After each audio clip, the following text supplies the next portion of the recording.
আসসালামু আলাইকুম। আজকে আমি বেগুন দিয়ে মাছের ঝোল করব। তার জন্য আমি কড়াইতে প্রথমেই তেল গরমের জন্য দিয়ে দিয়েছি।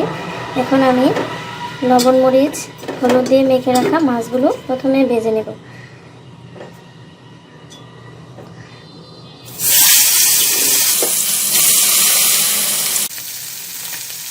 আমার মাছগুলো ভাজা হয়ে গেছে, এখন আমি এগুলো নামিয়ে নেব। সামান্য একটু লবণ, সামান্য একটু হলুদ আর একটু মরিচ দিয়ে আমি ভালোভাবে বেগুনগুলোকে ভেজে নেব। বেগুনগুলো ভাজা হয়ে গেছে, এখন আমি এগুলোকে নামিয়ে নেব। এখন আমি রান্না করার জন্য প্রথমে কড়াইতে তেল দিয়ে দেব। এবার দিয়ে দেব পেঁয়াজ কুচি।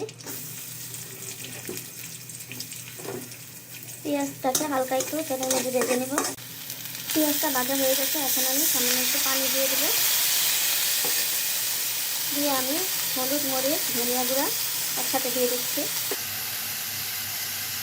মশলাটা কষানো হয়ে গেছে। সামান্য একটু পানি দিয়ে দেবো কষানোর জন্য। একটা টমেটো কুচি করে কেটে দিয়ে দিলাম। এবার আমি ঢাকনা দিয়ে ঢেকে দেবো। কষানো হয়ে গেছে, এখন আমি পানি দিয়ে দেব পরিমাণ মতো। আমার তরকারিটা প্রায় হয়ে গেছে, এখন আমি ভেজে রাখা সেই মাছগুলো দিয়ে দেবো।